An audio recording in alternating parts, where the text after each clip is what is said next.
Pernah nggak sih kamu ngerasa capek karena harus terus-terusan nunjukin versi terbaik dari diri kamu di dunia maya? Nah, dalam beberapa menit ke depan kita bakal bongkar bareng-bareng gimana caranya nemuin identitas sejati di balik semua filter digital itu. Yuk, kita mulai. Kamu adalah apa yang kamu posting. Gila ya, kalimat ini rasanya kayak beban banget kan?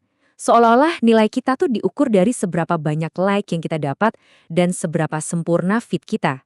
Inilah aturan main di dunia digital sekarang. Dan bener banget, ini tuh udah bukan lagi soal berbagi momen aja, tapi udah jadi sebuah kompetisi yang nggak ada habisnya. Kompetisi buat dapat likes, dapat validasi, dapat pengakuan, sebuah panggung raksasa di mana kita ngerasa harus selalu tampil sempurna. Nah, tekanan inilah yang akhirnya melahirkan apa yang bisa kita sebut generasi filter identitas. Tapi percaya nggak masalah yang kedengarannya super modern ini, akarnya itu ada di sebuah kisah dari ribuan tahun yang lalu? Kenalan yuk sama Yakub. Anggap aja dia ini pelopor filter identitas pertama di dunia.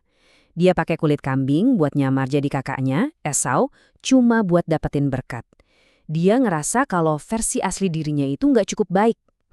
Kedengarannya familiar banget kan? Jadi ada Yakub dan ada Esau. Keduanya nih ngambil jalan yang beda banget. Tapi ironisnya, ujung-ujungnya sama. Sama-sama menuju kehampaan. Yuk kita bedah lebih dalam. Coba deh kita lihat bedanya. Di satu sisi ada Yakub, si paling ambisius, yang ngerasa dia harus berjuang, bahkan sampai nipu, cuma buat dapat pengakuan. Terus di sisi lain ada Esau, si pencari kesenangan, yang gampang banget nuker warisan abadinya cuma demi semangkuk sup. Pola pikirnya Esau ini, wah relate banget sama budaya kita sekarang, ya nggak sih? Budaya yang ngedewain banget kepuasan instan. Yang penting senang sekarang, konsekuensi pikirin nanti aja. Ini mentalitas semangkok sup di zaman kita. Jadi akar masalahnya tuh apa sih? Jawabannya ada di berhala yang tanpa sadar mereka sembah di dalam hati mereka. Ada dua berhala utama yang ngendaliin mereka, dan jujur aja ngendaliin kita juga. Yang pertama itu berhala performa. Ini Tuhannya Yakub. Ini tuh kayak suara yang terus-terusan bisikin di telinga kita. Kamu harus berprestasi. Kamu harus lebih baik lagi. Versi asli kamu itu nggak cukup. Inilah sumber dari semua capek dan cemas kita buat terus-terusan ngebuktiin diri. Terus ada lawannya, berhala kenyamanan. Ini Tuhannya Esau. Suaranya lebih menggoda. Ngapain susah-susah? Nikmatin aja yang ada di depan mata. Suara inilah yang ngejebak kita buat nuker janji abadi dengan kesenangan sesaat yang besok juga udah hilang. Oke, jadi dua jalan ini, performa dan kenyamanan, dua-duanya buntu. Tapi ribuan tahun kemudian terjadilah sebuah plot twist yang ngebalikin semuanya.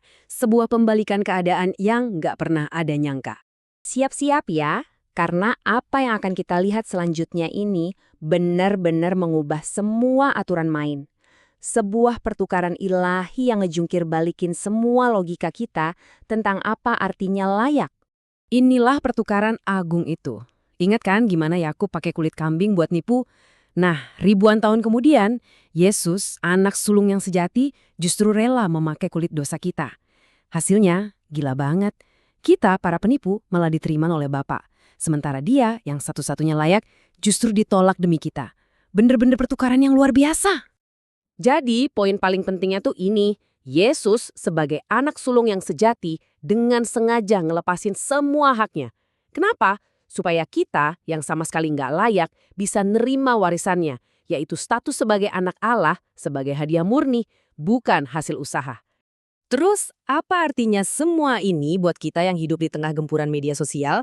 Nah, ini ngebawa kita ke bagian yang paling penting, identitas asli kita. Dengerin baik-baik ya.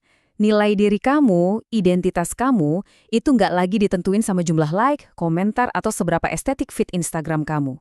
Identitas sejati kamu itu ditempa dan dibeli lunas oleh pengorbanan Kristus. Itulah filter yang sesungguhnya. Jadi, lain kali kamu capek pura-pura, ingat ini.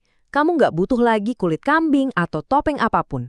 Kamu bisa datang ke Bapa persis seperti dirimu apa adanya. Karena di dalam Kristus, kamu itu sudah dan akan selalu dikasihi dan diterima sepenuhnya. Nah, aku mau tinggalin kamu dengan satu pertanyaan ini buat direnungin. Kalau nilai kamu bukan lagi datang dari filter, dari performa, atau dari persetujuan dunia, lalu mulai hari ini, dari mana kamu akan mengambil identitas sejatimu?